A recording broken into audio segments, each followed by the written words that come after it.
Spring is around the corner. In places that get cold, I live in Phoenix, so winter is our outdoor time. You've been cooped up for several months. The sun is starting to come out. It's finally starting to warm up. It's time to do some spring cleaning. I personally love decluttering my home, donating things that don't serve us anymore, and making room for new things that we love, including just having not a bunch of clutter around. I also love knowing when I'm taking care of the health of my family. Along with decluttering, there are a few things that you can do to greatly improve the air quality in your home, making it a safer place for you and your family. I'm talking about reducing mold spores, reducing environmental toxins from the products used in your home, strategies to keep toxins to a minimum now and as time goes on, plus a few other things that aren't necessarily for the home but will impact the toxic load of your body. Let's make our homes a safe haven this year. Welcome to the Therapeutic Food Solutions podcast. I'm your host, Marian Mitchell. I'm an integrative nutrition health coach, therapeutic diet expert, and founder of The Road to Living Whole.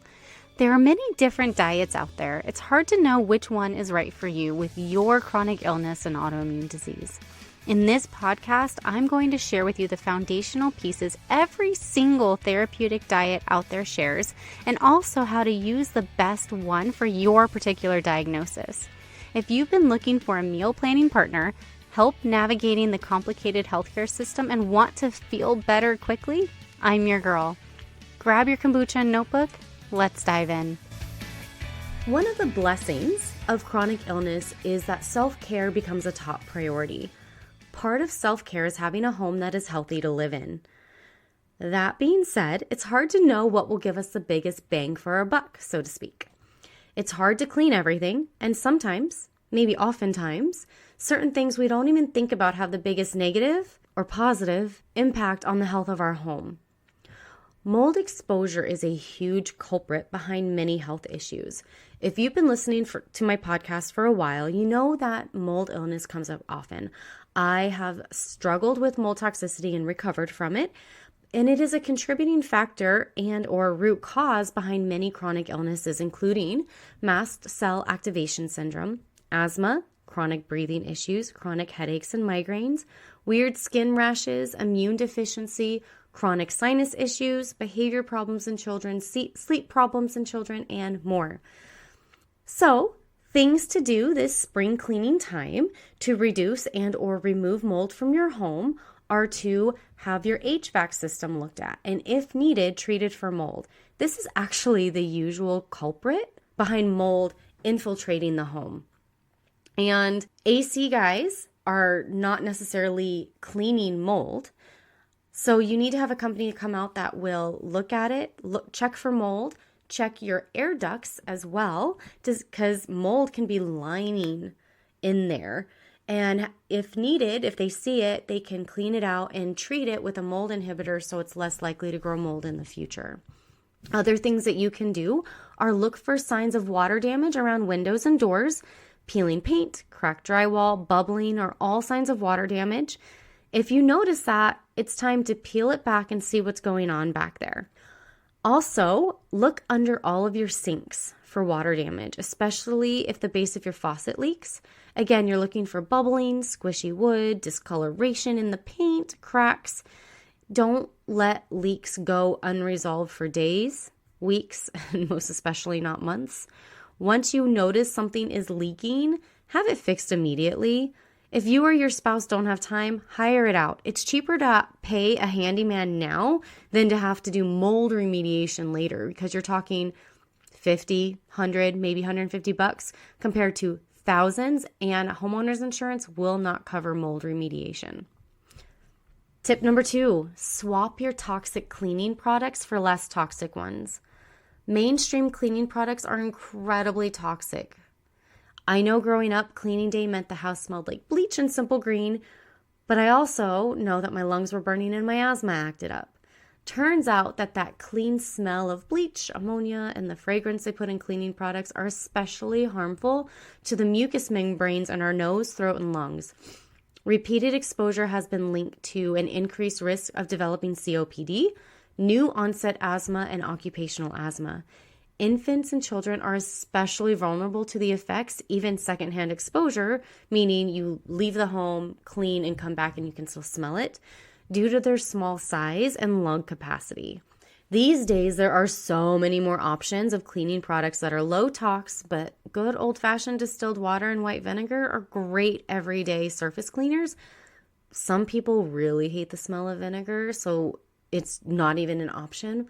Luckily, there are so many options these days, you guys. The Environmental Working Group has a great database where you can look up the cleaning products you're currently using to see what might be in them that is harmful to your health, and then also all the options available to you that are low tox.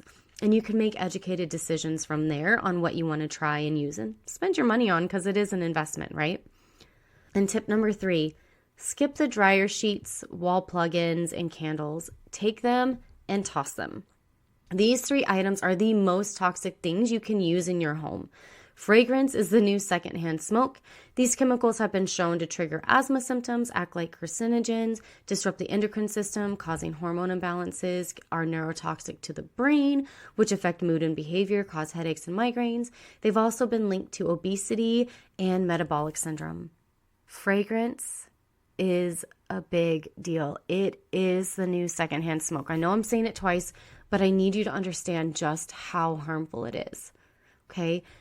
You do have options. To keep your laundry soft, switch to wool laundry balls and don't put essential oils on them. I see people suggesting this, and it is a very bad idea. High temperatures can turn essential oils toxic. Plus, essential oils are medicinal, and if you overuse them, you can accidentally cause skin irritation, hormone imbalances, and more by overusing or using them incorrectly. If you deal with major body odor like I do with my teenage boys, there are enzyme boosters you can add to your wash cycle to help break down the oils and neutralize the stench if your fragrance-free laundry detergent doesn't get the job done. If your home doesn't smell fresh and clean, there are a few things you can do to help it out. Number 1, open your windows in a cross-breeze way to get fresh air into your home daily. Now, I understand it snows in some places of the world, and in my world it's over 90 even at 5 a.m. for months out of the year. You still need to open your windows for at least 30 minutes a day and let the fresh air in. Number 2, dust, vacuum, and mop weekly. I know life is busy, but if you keep on top of it and get your family involved, it doesn't take more than 30 minutes a week. Lots of toxins stick to dust, so getting rid of them weekly also lowers the toxins in your home. Number 3, take out the trash when it smells, even if it isn't full. Trash alone makes a lot of homes smell, so taking it out regularly versus waiting until it's full or overflowing, like my kids like to do, keeps the gross smells at bay. Number 4, while I don't recommend using essential oils in the dryer, there are major health benefits to diffusing essential oils in your home. Diffused essential oils can enhance memory, support the immune system, aid in attention, soothe the nervous system, and more. Just know which ones to use minimally around pets and young children, and don't depend on just one blend all of the time. Now, I want to talk about spring cleaning your bath and beauty products. Whatever you apply to your skin gets absorbed. Most bath and beauty products on the market contain chemicals that are harmful to your health. They are linked to worsening PMS symptoms, increasing your risk of developing cancer, early puberty, and many, many more. Most chemicals are estrogen mimickers, which are linked to increasing circulating estrogen, which causes a hormone imbalance.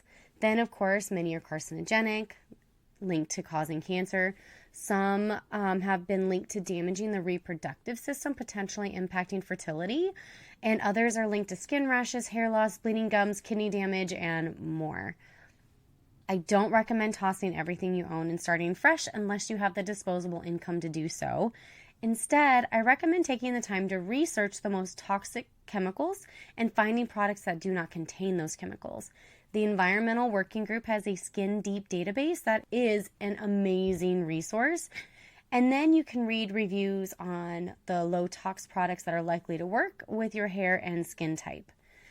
As you run out of your current products, you can start sampling other lower tox products until you find the ones you like best. You might have noticed throughout this podcast that I say lower tox or lower toxic versus non-toxic.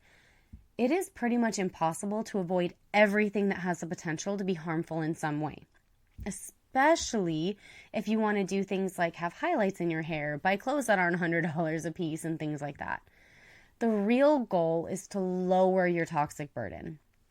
The body can handle a certain amount of environmental toxins. In our current world, it is totally overburdened.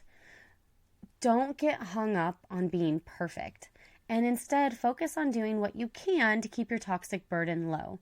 This alleviates a lot of stress and gives you wiggle room to make choices. For example, I like having blonde hair. After my second daughter was born, I went from blonde to medium brown, and I like being a blonde. Being a blonde requires me to use shampoo and conditioner and leave-in treatments that are not as low tox as I could use if I kept my hair natural and also didn't really want to style it.